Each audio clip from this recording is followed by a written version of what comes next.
What is up, players? So the other night I was at a Friday night Magic draft at my local game store, Gritty Goblin Games. Shout out to them. Had a great time and actually came out on top with a 2-0-1 record. This is probably the best draft deck I've ever put together. So I thought we'd take a look at it and just kind of go over my strategy, what I was thinking going into the draft, and then kind of how the matches went. And stick around because at the end I'm going to be opening up the packs that I won. Let's get into it. So this box of extra sleeves is what I've been using to kind of carry around with my drafts, tokens, and counters and stuff, and helps keep everything organized for me. I went into this draft knowing that I wanted to be an aggro deck. There's lots of ways to do that. And this format really values picking a creature type and just finding all the value in it. So whether that's mice or rabbits or squirrels, whatever it is, just kind of pick it early on and try to pick up any value. It helped that not many people were in red or white in my pod. So my games went pretty well. I was probably the most aggro deck in the group. A lot of mid-range, a lot of kind of value seeking, and I was just on the board hitting people as often as I could, really pressuring them. And that worked out very well for me. I also got pretty lucky. Had a couple people mulling down to 5. So here's my sideboard. You see nothing that really needed to be in the deck. An extra veteran guard mouse there, and then cards that I wasn't even really considering out of the colors, or extra flyer that I didn't really need in the deck.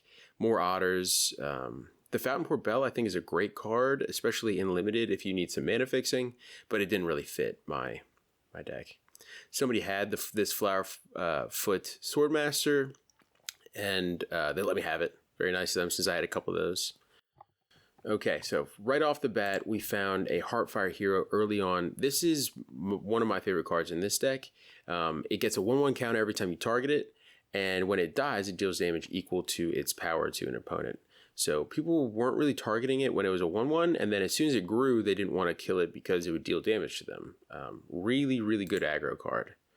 And there were lots of ways of targeting stuff in my deck, including this Manifold Mouse. This paired so well with the Heartfire Hero because at the beginning of combat, I could target it, give it a double strike or trample, and with the Offspring, I could have 2 of these, giving it trample and double strike, or giving 2 things double strike. It was a really, really powerful combo. And it's very cheap. 1 mana, 2 mana. Perfect curve. We also had stuff like the Mouse Trapper, which would make stuff on my opponent's side not able to block, which was great for squeaking some damage in. And then we also had stuff like the Veteran Guard Mouse, some more Valiant value. Being able to scry and give it first strike was pretty powerful. And then the Biza Bounding Spring was the first card I ended up finding. It was between this and a Galewind Moose. They're both elks, and the Galewind Moose is a little bit bigger. It has flash, but I figured this is a great card if you're behind. You can put it down, gain life, gain board presence, draw a card, and it's a 4/5. So people were usually pretty happy to target this, and I'd already gotten the value out of it. And it kind of forced me into white, but that was okay. I found lots of great white cards, some great removal like this Blooming Blast. Dealing 3 damage to the opponent was relevant sometimes. The Gnaw, great way to pump and deal damage to a creature. And then we also had like Take Out the Trash. War Squeak ended up being a kind of a feature in the deck. I had 2 of them because it was easy to spend 1 mana on stuff, be efficient with the mana, and it would force damage through on that turn and pump some stuff, give it haste. Targeting, of course, gave my Valiant cards Valiant. You can see here I'm counting up all of my mice, and I think in total we had like 14 or 15 in the deck, plus a bunch more sideboarded. Yeah, this meta really wants you to pick 1 creature type and stick with it. So going into your drafts, knowing what the different creatures want to do is really valuable. Some other honorable mentions would be the Frilled Spark Shooter. It has Menace and Reach, so I was able to kind of lock down some flyers. And I put the Flying Duo, I forget what it's called, in my deck as well as a little bit of air presence, and it also gains life, which was really nice. The only problem with this deck was there were so many triggers and so many things to keep track of. I would do the math poorly or forget to, gain life or do whatever it was. But yeah, all around really powerful deck.